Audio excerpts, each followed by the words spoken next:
तो अब बड़ी खबर प्रयागराज से आपको बता दें, जहां पर प्रयागराज में स्वामी अविमुक्तेश्वरानंद के शिविर के बाहर हंगामा हुआ है।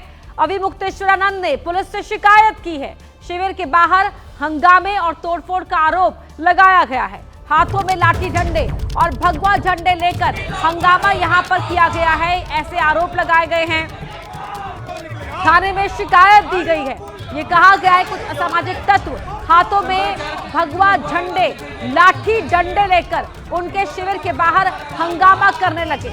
प्रयागराज पुलिस से स्वामी अविमुक्तेश्वरानंद ने अपनी जान को खतरा भी बताया है।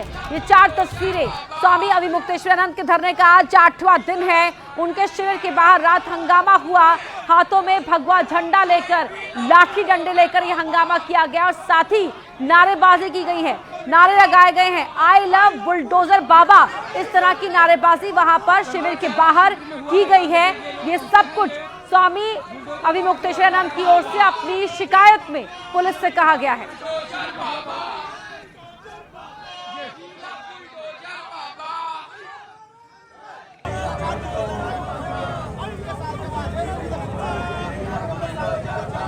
दरअसल स्वामी अविमुक्तेश्वरानंद की तरफ से दी गई तहरीर के पीछे हंगामे को बताया जा रहा है, क्योंकि शनिवार शाम 6:30 से 7:30 बजे के बीच कुछ असामाजिक तत्व हाथों में लाठी डंडे और भगवा झंडा लेकर शंकराचार्य के शिविर के बाहर हंगामा करने लगे।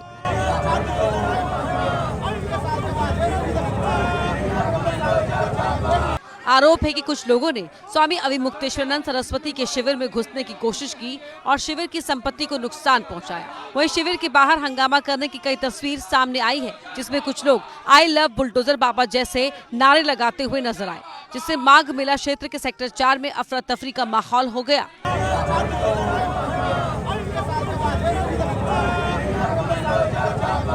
शंकराचार्य स्वामी अविमुक्तेश्वरानंद के शिविर के बाहर हम मौजूद हैं।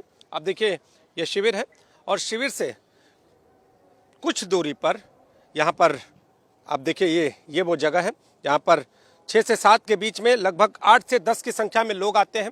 उनके हाथों में झंडे होते हैं, वो नारे लगाते हैं, यहाँ पर हंगामा करते हैं। इसी हंगामे और नारेबाजी के बाद स्वामी अविमुक्तेश्वरानंद सरस्वती की तरफ से जान को खतरा बताते हुए कल्पवासी थाना अध्यक्ष को तहरीर दी गई है। हालांकि बता दें कि स्वामी अविमुक्तेश्वरानंद के शिविर के बाहर सीसीटीवी कैमरे लगाए गए हैं, साथ ही थोड़ी दूर पर बैरिकेडिंग भी की गई है, लेकिन इसके बाद भी कुछ लोग आते हैं, नारेबाजी करते हैं और अब इसी को लेकर स्वामी अविमुक्तेश्वरानंद के और प्रशासन के बीच तल्खी और ज्यादा बढ़ गई है। प्रयागराज की त्रिवेणी पर स्नान को लेकर शुरू हुआ संग्राम अभी तक जारी है। शुरू में मामला प्रशासन और शंकराचार्य स्वामी अविमुक्तेश्वरानंद के बीच का था, लेकिन नोटिस और काल नेमी जैसी सियासी बयानबाजी ने इस विवाद को और बढ़ा दिया, जिसके बाद न सिर्फ साधु संतों में दो फाड़ हो गया, बल्कि बीजेपी के अंदर से भी अलग अलग आवाज बाहर आने लगी है। वहीं सम्मान के नाम पर धरने पर बैठे शंकराचार्य स्वामी अविमुक्तेश्वरानंद अपनी मांगों को लेकर अड़े हुए हैं। 18 जनवरी की सुबह सुबह संगम पर हंगामा हुआ। पुलिस और संतों में झड़प हुई। इसके बाद शंकराचार्य स्वामी अविमुक्तेश्वरानंद धरने पर बैठ गए, जिसकी वजह से उनकी तबीयत बिगड़ गई। फिर भी वो शिविर के अंदर नहीं गए, शिविर के बाहर ही वैन में आराम करते रहे। डिप्टी सीएम केशव प्रसाद मौर्य की अपील के बाद भी उन्होंने बसंत पंचमी पर संगम स्नान नहीं किया। स्नान से वंचित करा दिया गया है। ठीक है, मुगलों के समय में सनातन धर्मी जनता को वंचित किया गया था। जजिया कर देने पर मुगल भी करा देते थे स्नान। ये नए मुगल आए हैं, जो हिंदू चोले में मुगल आए हैं। इस बीच विवाद बढ़ने पर पूरी शंकराचार्य स्वामी निश्चलानंद सरस्वती से अविमुक्तेश्वरानंद के प्रतिनिधि शिष्य मुकुंदानंद ने मुलाकात की और मौनी अमावस्या के दिन की हुई पूरी घटना बताई। पूरी शंकराचार्य स्वामी निश्चलानंद सरस्वती ने स्वामी अविमुक्तेश्वरानंद और संतों से हुई धक्का मुक्की, चोटी खींचने और नोटिस देने पर कहा था कि ये कार्रवाई भयंकर युद्ध को आमंत्रित करने जैसा है। इस विवाद को यूपी के डिप्टी सीएम केशव प्रसाद मौर्य ने अपने बयानों से शांत करने की कोशिश की, लेकिन सीएम योगी के कालनेमी वाले बयान से विवाद को और हवा मिल गई। शंकराचार्य स्वामी अविमुक्तेश्वरानंद ने पलटवार करते हुए पूछा कि मुख्यमंत्री साफ करे कि आखिर वो कालनेमी कौन है और उसका नाम बताए। शंकराचार्य यही नहीं रुके, सीएम योगी के खिलाफ बड़ी बात कह दी। कम से कम जैसा है वैसा तो ना हो, ऐसा तो नहीं होना चाहिए ना। इस सीएम को शिष्टाचार का ज्ञान नहीं है। ये सीएम हरदम खुन्नस में रहता है, हरदम गुस्से में रहता है। शंकराचार्य अविमुक्तेश्वरानंद मुख्यमंत्री योगी आदित्यनाथ के बयान से आहत दिखे, इसलिए उनके खिलाफ कई बातें कही। बुलडोजर की राजनीति करता है, ये दिखाता है कि मैं जो चाहूँगा कर दूंगा, सबको चरपट कर दूंगा। ये सीएम होता है? ये लोकतंत्र है? ये तरीका है? कम से कम भारतीय जनता पार्टी ने इस तरह का सीएम बना करके अपनी लुटिया डुबो ली है। योगी आदित्यनाथ को अनफिट मुख्यमंत्री बताते हुए शंकराचार्य ने उत्तर प्रदेश के डिप्टी सीएम केशव प्रसाद मौर्य की तारीफ भी की। केशव प्रसाद मौर्य ने जब कल परसों कहा तो हम लोगों को अच्छा लगा, तो हमारे मुंह से निकला कि इससे अच्छा तो केशव प्रसाद मौर्य ही सीएम होता, कम से कम समझता तो है परिस्थितियों को।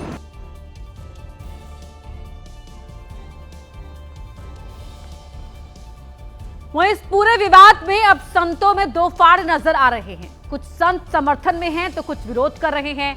योग गुरु स्वामी रामदेव भी खुलकर खिलाफत कर रहे हैं। नाम लिए बिना स्वामी रामदेव ने अविमुक्तेश्वरानंद पर हमला बोला और कहा कि पुरुषार्थ करो, लेकिन गाली गलौज करना नहीं चाहिए।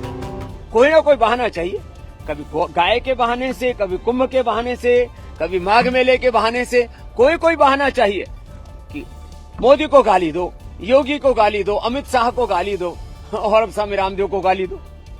ऐसे सनातन धर्म की रक्षा होगी। शंकराचार्य और योगी आदित्यनाथ सरकार विवाद पर बागेश्वर धाम के पीठाधीश्वर धीरेन्द्र शास्त्री ने कहा, सनातन का हास्य परिहास ना हो। दोनों पक्ष हमारे हैं, दोनों पक्ष अपने हैं, दोनों सनातनी ही हैं। दोनों आपस में बैठकर इसका समझौता कर लें, बीच का रास्ता चुनें। हमें लगता है सनातन का हंसी मजाक बनाने से कोई फायदा नहीं है। शंकराचार्य स्वामी अविमुक्तेश्वरानंद का कहना है कि जब तक प्रशासन माफी नहीं मांगता तब तक वो स्नान करने नहीं जाएंगे। तो वहीं उनके समर्थक पुलिस कार्रवाई से आज भी गुस्से में हैं। जब हम वहाँ पे गुरुजी के बगल में खड़े रहे तो खींचने की कोशिश की, हम नहीं खींचे तो हमारे पाँवों के ऊपर जो है जूतों से उसको कुचला गया। कोशिश करके इकट्ठा होकर के 10 पुलिस वालों ने हमें खींच करके ले लिया। 3-3.5 घंटे तक हमें हिरासत में बिठाए रखा। क्या हम आतंकवादी हैं? क्या संत होना अपराध है? प्रशासन के जो दोषी अधिकारी हैं उनके खिलाफ हम कहते हैं कि सख्त से सख्त कार्रवाई की जाए। इस विवाद में सियासत तो पहले ही दिन से हो रही है, लेकिन अब विपक्षी दल पोस्टर के जरिए घेराबंदी करने में जुटे हैं। समाजवादी पार्टी और कांग्रेस खुलकर शंकराचार्य के समर्थन में आ गए। समाजवादी पार्टी के बाद लखनऊ में कांग्रेस दफ्तर में शंकराचार्य के समर्थन में पोस्टर लगाए गए। पोस्टर में मौनी अमावस्या के दिन चोटी खींचने की घटना को दिखाने की कोशिश हुई। तो वहीं पवन खेड़ा ने दिल्ली से बीजेपी पर जोरदार हमला बोला। सर्टिफिकेट बांट रहे होते हैं, ये हिंदू विरोधी है, ये उस मंदिर नहीं गया इसलिए ये हिंदू विरोधी है। आज इनका असली चेहरा पूरे देश, पूरे विश्व के सामने खुलकर सामने आ गया। समाजवादी पार्टी के नेता शिवपाल यादव ने शंकराचार्य के बहाने बीजेपी पर निशाना साधा। वहाँ पर शंकराचार्य जैसे अविमुक्तेश्वरानंद जी का अपमान अगर हो, गंगा जी में नहाने न दिया जाए, तो बताओ भारतीय जनता पार्टी के लोग कैसे सनातनी। बहुजन समाजवादी पार्टी की प्रमुख मायावती ने भी एक्स पर लिखा, उत्तर प्रदेश ही नहीं बल्कि देश के अन्य राज्यों में भी किसी भी धर्म के पर्व में राजनीतिक लोगों का हस्तक्षेप कुछ वर्षों में काफी बढ़ गया है, जो नए नए विवाद का कारण बन रहा है। ये सही नहीं है। इसलिए प्रयागराज में चल रहा कड़वा विवाद आपसी सहमति से जितना जल्द सुलझा लिया जाए उतना बेहतर होगा। मायावती ने संविधान पर ईमानदारी से अमल करने की बात कही। समाजवादी पार्टी के अध्यक्ष अखिलेश यादव ने कहा कि शंकराचार्य ने नकली सनातनियों की पोल खोल कर रख दी। एक एक असली सनातनी उनके साथ है। कालनेमी विवाद पर भी उन्होंने योगी सरकार को घेरा। शंकराचार्य स्नान नहीं कर पा रहे हैं। कालनेमी को याद करने वाले बताएं कि कलयुग के कालनेमी कौन है। कि कालनेमी ही काल बनकर के इनके आएगा। असदुद्दीन ओवैसी की पार्टी AIMIM के द्वारा महाराष्ट्र को हरे रंग से पाटने वाले बयान को लेकर महाराष्ट्र की राजनीति गर्मा गई है और बीजेपी की तरफ से नवनीत राणा ने मोर्चा खोल दिया है। एक ही जगह तुम जिले में घूम पाए। मेरा नाम भी नवनीत राणा नहीं, तमीज में रहकर अपने काम करो। और जहाँ पे हैं वहाँ पर अपनी औकात में रहो। बीजेपी नेता नवनीत राणा की ये तल्खी एआईएमआईएम के उस बयान को लेकर है जिसकी शुरुआत एआईएमआईएम की पार्षद सहर शेख ने की। दरअसल महाराष्ट्र निकाय चुनाव के बाद सहर शेख ने कहा था कि आने वाले दिनों में वो पूरे महाराष्ट्र को हरा कर देंगे, लेकिन माहौल उस वक्त गर्मा गया जब एआईएमआईएम के महाराष्ट्र अध्यक्ष इम्तियाज जलील भी इस बयान का समर्थन कर बैठे और इसे पूरी पार्टी का बयान बता दिया। और अब इसी को लेकर बीजेपी नेता नवनीत राणा पूरी एआईएमआईएम पर हमलावर है। मला वाटते इम्तियाज जलील आपली औकात आणि आपली परिस्थिती विसरले आहे। त्यांनी जे म्हटलं की सिर्फ मुंब्रा नहीं पूरी महाराष्ट्र को हरा करेंगे, छत्रपति की औलादें और छत्रपति के भक्त और उनका खून हमारे अभी भी शरीरों में दौड़ रहा है। तुम नहीं, तुम्हारे 7 पीढ़ियां ऊपर से नीचे आए तो वो भी हरा नहीं कर पाएंगे महाराष्ट्र को। बता दें कि इस बार महाराष्ट्र चुनाव में बीजेपी की प्रचंड जीत हुई है। पहली बार मुंबई में बीजेपी का मेयर बनने जा रहा है। उत्तर प्रदेश के कासगंज में नोएडा जैसा हादसा हुआ, जहां एक ऑल्टो कार बेकाबू होकर नहर में जा गिरी, लेकिन गनीमत रही कि वहां मौके पर मौजूद युवाओं ने नदी में छलांग लगाकर कार सवारों को बचा लिया।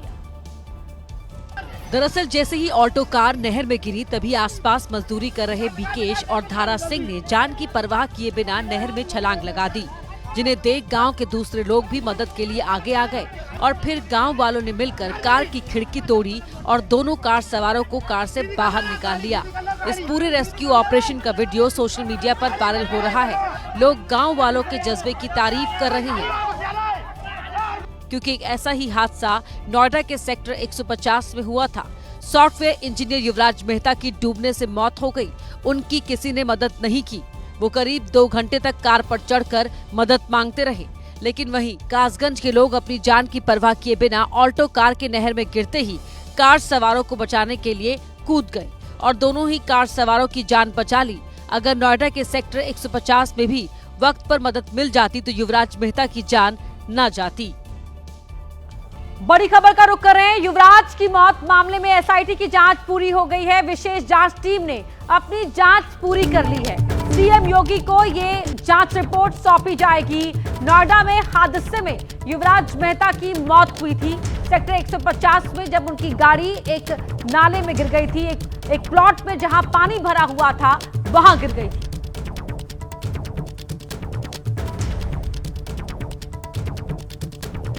अगली बड़ी खबर का रुख करें। पटना में नीट छात्रा की मौत के मामले में पुलिस का एक्शन देखने को मिला है, जहां कदम कुआं के थाना प्रभारी हेमंत झा को निलंबित किया गया है। चित्रगुप्त नगर की एसएचओ रोशनी कुमारी निलंबित की गई है। लापरवाही बरतने पर दोनों अधिकारी निलंबित किए गए हैं। वहीं यूपी के ग्रेटर नोएडा में चोर बेखौफ हैं। इतने बेखौफ कि अब वो मंदिरों में घुसकर भी चोरी करने लगे हैं। ऐसे ही 2 चोर दादरी में खाटू श्याम मंदिर से ज्योत और घंटा चुरा कर ले गए। चोरी की इस वारदात को चोरों ने 7 मिनट में अंजाम दिया, जो मंदिर में लगे सीसीटीवी में रिकॉर्ड हो गई, जिसमें देखा जा सकता है कि 2 चोर आते हैं, जिनमें से एक ने हेलमेट और दस्ताने पहने हुए हैं, जबकि दूसरा कंधे पर बैग टांगे हुए था। मंदिर में प्रवेश करते ही दोनों ने पहले छोटी जोत और घंटी को बैग में रखा। इसके बाद उनकी नजर मंदिर में लगे बड़े घंटे पर पड़ी, जिसके बाद चोरों ने बैग से प्लास निकालकर बड़े घंटे की चेन काटी और उसे भी अपने बैग में रख लिया। जाने से पहले भगवान के सामने हाथ जोड़े, जैसे मानो वो भगवान से माफी मांग रहे हो, और फिर दोनों चोर फरार हो गए। वहीं चोरी के बाद मंदिर समिति ने पुलिस में शिकायत दर्ज कराई और अब सीसीटीवी फुटेज की मदद से पुलिस चोरों को तलाश रही है। चोरी की इस घटना से कॉलोनी के लोगों में रोष है। तो बात करते हैं पहाड़ों पर बर्फबारी की, जहां बर्फबारी का नजारा तो देखते ही बन रहा है। इस पूरे ठंड के सीजन में पहली बार इतनी बर्फबारी हुई है कि देश के पहाड़ी राज्यों में बर्फ का प्रकोप एक साथ दिखने लगा। जम्मू कश्मीर की वादियां हो या लद्दाख के पहाड़, हिमाचल प्रदेश के टूरिस्ट स्पॉट्स हो या उत्तराखंड के देवस्थान, बर्फ की सफेदी चारों तरफ दिखाई दे रही है। ये 4 तस्वीरें आप देख रहे हैं उत्तराखंड, हिमाचल प्रदेश, लद्दाख और जम्मू कश्मीर की। चारों ही तस्वीरें अलग अलग इलाकों की है, अलग अलग राज्यों की है, लेकिन किस तरह से वहां पर बर्फबारी हुई है वो आप इन तस्वीरों में देख सकते हैं। लद्दाख में पहाड़ का एक हिस्सा ऐसा नहीं था जहां बर्फ ना हो। सड़क पर फैली बर्फ को साफ कर नीचे फेंका जा रहा था।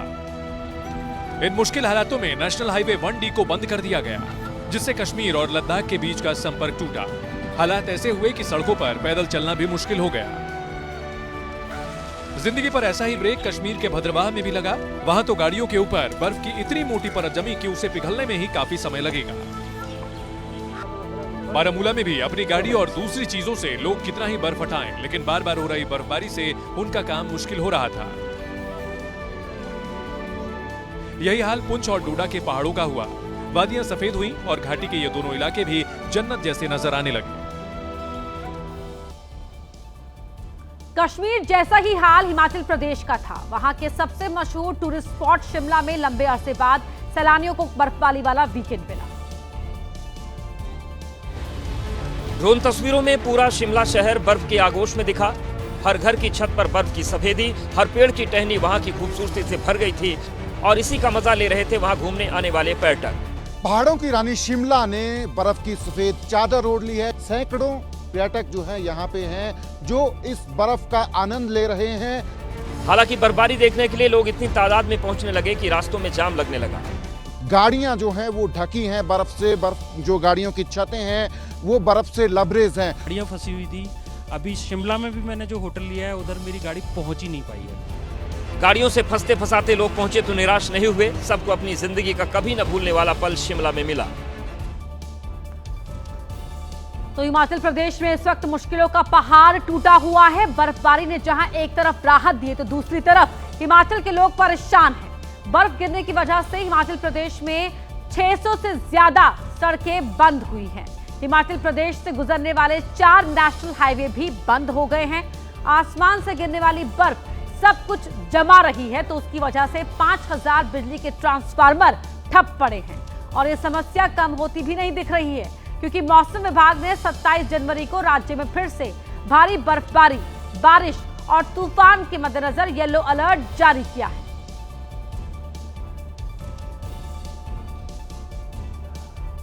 तो हिमाचल प्रदेश के साथ उत्तराखंड के पहाड़ों में भी बर्फबारी हुई तो वहां भी लोग बर्फ का लुत्फ उठाने के लिए पहुंच गए। उत्तराखंड के देवस्थान बर्फ से सफेद हुए तो वहां सबसे अनोखी तस्वीर केदारनाथ से आई। केदारनाथ मंदिर के सामने घुटने तक बर्फ जमा हो गई। इन खतरनाक हालातों में पुलिस और आईटीबीपी के जवान अपनी ड्यूटी करते हुए दिखाई दिए। जवानों के कैंप के पास भी भारी भरकम बर्फ का ढेर लग गया। उसे समय समय पर हटाते हुए वो लोग अपनी ड्यूटी कर रहे हैं। ऐसे उत्तराखंड के धनौल्टी में भी पहाड़ों पर बर्फ गिरने लगी तो पर्यटक वहां भी पहुंचे। इस वक्त हम धनौल्टी मार्ग पे मौजूद हैं, जहां पर भारी बर्फबारी हुई है। जेसीबी लगाकर जो सड़कों पर बर्फ गिरी हुई है उसको हटाने का काम किया जा रहा है। परेशानियों के बीच बर्फ गिरने की खुशी भी है, जो स्थानीय लोगों ने डांस के साथ जाहिर की।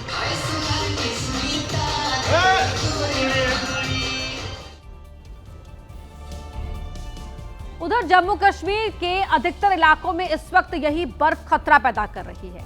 दक्षिण कश्मीर में हालात खतरनाक हो गए। जम्मू को श्रीनगर से जोड़ने वाला हाईवे बर्फ की वजह से बंद पड़ा रहा।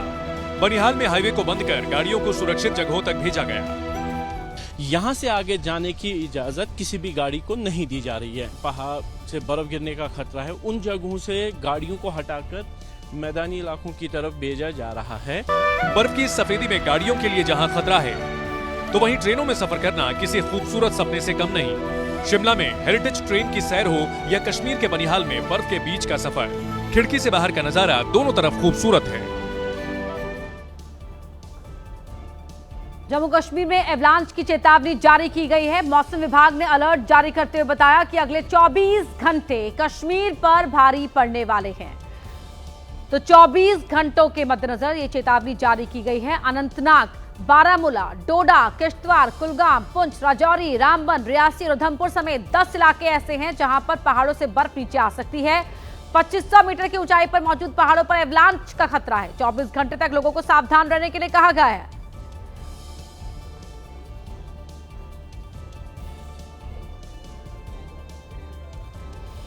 हिमाचल प्रदेश के पर्यटन स्थल मनाली में शुरू हुई बर्फबारी ने पर्यटकों के चेहरे पर खुशी तो ला दी है, लेकिन भारी बर्फबारी के साथ मुसीबत भी आई है।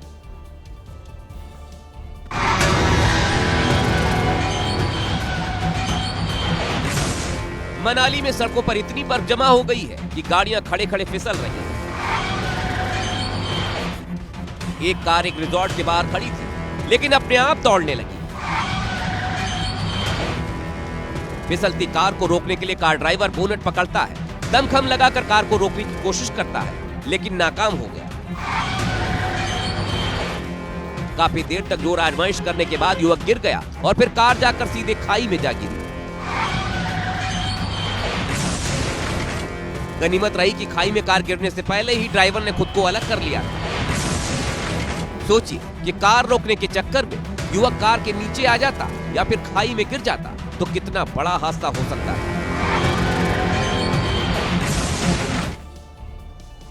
उधर हिमाचल प्रदेश के शिमला में भी पर्यटकों को उसी मुसीबत का सामना करना पड़ा जैसे मनाली में हालात थे।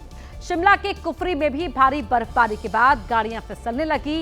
इसके बाद तो वहां हाहाकार मच गया।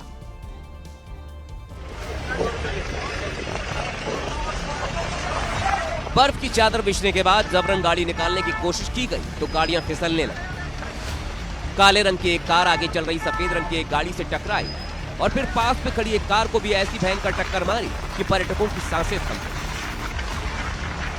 किस्मत अच्छी थी कि इस आफत पे केवल गाड़ियों को ही नुकसान पहुंचा और किसी की जान नहीं गई। ऐसा ही हादसा शिमला के नरेन में भी हुआ, जहां बर्फ से जमी सड़कों पर जबरन निकलने की कोशिश में 3 ट्रक आपस में टकरा गए। मतियाना से आगे, ओहो, ये बहुत ही जोरदार पटाखा। हैरानी की बात तो यह है कि प्रशासन लगातार बर्फ से जमी सड़कों पर गाड़ी न चलाने की अपील कर रहा है, लेकिन लोग आंखों के सामने हो रहे हादसे देखकर भी सबक नहीं ले रहे हैं। जबरदस्ती करते हुए जब चढ़नी ही नहीं है तो फिर चलानी क्यों? उधर हिमाचल प्रदेश के सोलन में भी कार सवार कुछ लोगों की जान उस वक्त आफत में पड़ गई जब वो बर्फीले तूफान में फंस गए। कार सवार सोलन जिले के चायल हिल स्टेशन की तरफ जा रहे थे। कार सवार लोग चायल हिल स्टेशन की तरफ जा रहे थे, तभी एक बड़ा पेड़ टूटा और कार के ऊपर धड़ाम से गिर गया। इस हादसे ने कार सवार लोगों का हाल बेहाल कर दिया। हादसे के बाद कार सवार लोग तुरंत कार से बाहर निकल आए और आसपास मौजूद लोगों से मदद मांगी। बर्फीले तूफान की वजह से सोलन में 2 पेड़ टूटकर गिरे थे, जिनमें से एक पेड़ कार के ऊपर गिरा था तो दूसरा पेड़ रास्ते में गिर गया। दरअसल बर्फबारी का इंतजार कर रहे लोगों को जैसे ही मौसम बदलने की खबर मिली, वो तुरंत पहाड़ों की तरफ निकल गए। लेकिन नतीजा ये देखने को मिल रहा है कि कहीं गाड़ियों की टक्कर हो रही है तो कहीं बर्फ ने गाड़ियों को पूरी तरह से ढक लिया है। हादसे तो हर कदम पर हो ही रहे। और इस वक्त की बड़ी खबर का रुख करें दिल्ली से। आपको बता दें, जहां पर मूर्ति विसर्जन के दौरान हादसा हुआ है। एक युवक यमुना में डूब गया। ये घटना चिल्ला बॉर्डर के पास की है, जहां ये हादसा हुआ। युवक यमुना में डूब गया और ये तस्वीरें भी आप उसी जगह की देख रहे हैं जब उसके शव को बाहर निकाला गया। तो यहाँ युवक जो था वो डूब गया था और किस तरह से रेस्क्यू टीम वहां पर पहुंची है वो आप इन तस्वीरों में देख सकते हैं। चिल्ला बॉर्डर के पास ये हादसा हुआ।